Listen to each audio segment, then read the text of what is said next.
What is going on, ladies and gentlemen? Today we are reviewing the new Ferrari movie, the latest biopic in a year of biopics.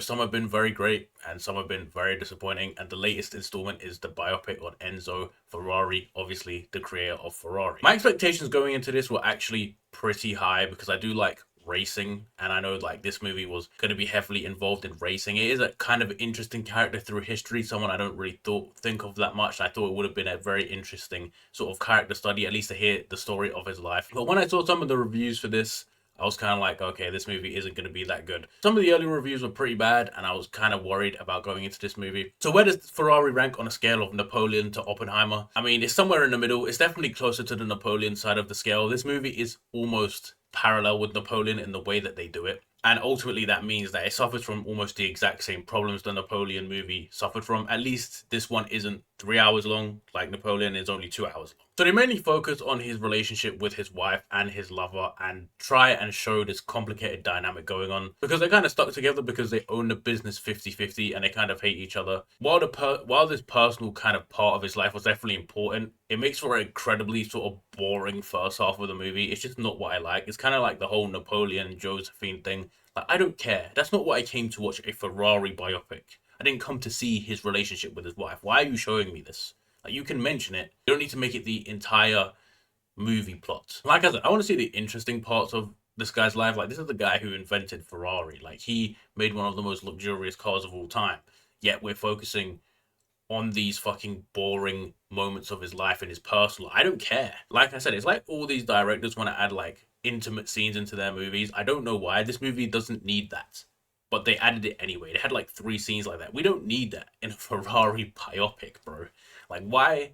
I don't know why they thought it was a good idea. And the worst part about it is the racing story is actually quite a unique, very interesting, emotional story. And they could have focused on it a lot more. Like, the whole plot of this movie is that the Ferrari is going out of business and they need to win this massive race to get the funding to stay in business. And they have like these 5 drivers driving in the race. And if they focused more character development on these people, it would have had a much better payoff towards the end. But instead, we focus on this boring, lifeless relationship between him and his wife, and then like this other complicated love relationship he has with his lover. It's just why we don't need that.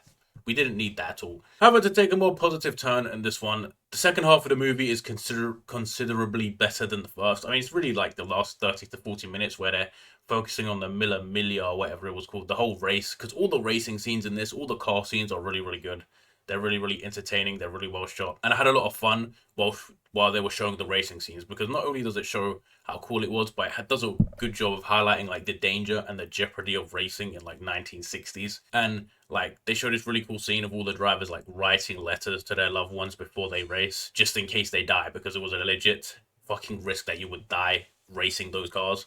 And then you actually see a few people die driving his cars, and you see the fallout from that, which I thought was really cool. So let's talk about the acting choices for this. The first thing I want to talk about is the absolute horrible accents that they all have. Like, I mean, a few of them are fine, but there are a few that are absolutely horrific. Like, they rival Age of Ultron. Like Wanda's accent in that terrible Russian accent. Some of the accent in this rival, and it kind of annoys me because like when it comes to a biopic, I feel like you have 3 choices. You could either just cast full Italians to play Italian roles, and yeah, maybe it won't be as recognizable because you don't have like Hollywood faces in there, or you could just do it in American accents like they kind of did in Napoleon. Like no one was putting on really bad French accents in Napoleon. They were just using their actual voices. It doesn't really take away from it. Or you could do what they did and make their actors do like these really botched Italian accents. And obviously some actors are pretty good at it and others aren't. So Adam Driver playing Enzo Ferrari, he's fine. Like he's okay. I know he's kind of like in a lot of shit these days, and he is a pretty good actor. I think he does pretty well, even though he is considerably younger than Enzo Ferrari was at the time. It's not as obvious as Joaquin Phoenix was in Napoleon, where he's just way too old to be Napoleon. Like, they do age him very well, and I think he does pretty well of the job, and his accent is actually pretty consistent throughout. Like, it's not horrible. I think Penelope Cruz is actually really good as his wife in the scenes that she gets. And Gabriel Leone as Deportago, I want to shout him out because I think he did a really good job with that character. When I talk about horrible accents, like Shailene Woodley is like his lover in this, like the other woman, and her accent is horrible, bro. Her accent is absolutely terrible. Like sometimes it's like Italian, sometimes it just sounds normal. Like he's American or something. I'm just like, what the hell is going on there, bro? Like I said, some people can do accents. Maybe they should have cast someone else. Maybe they could have just found an Italian actor to do it.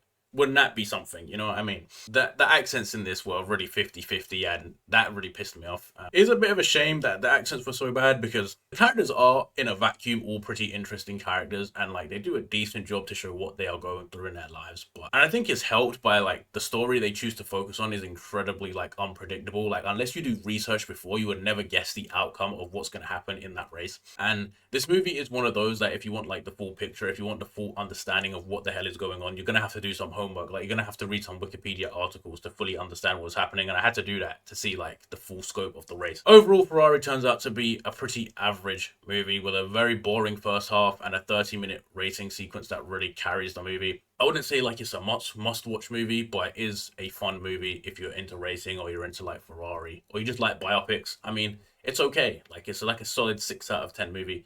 But yeah, that's all I got for you. I'll see you all in the next one.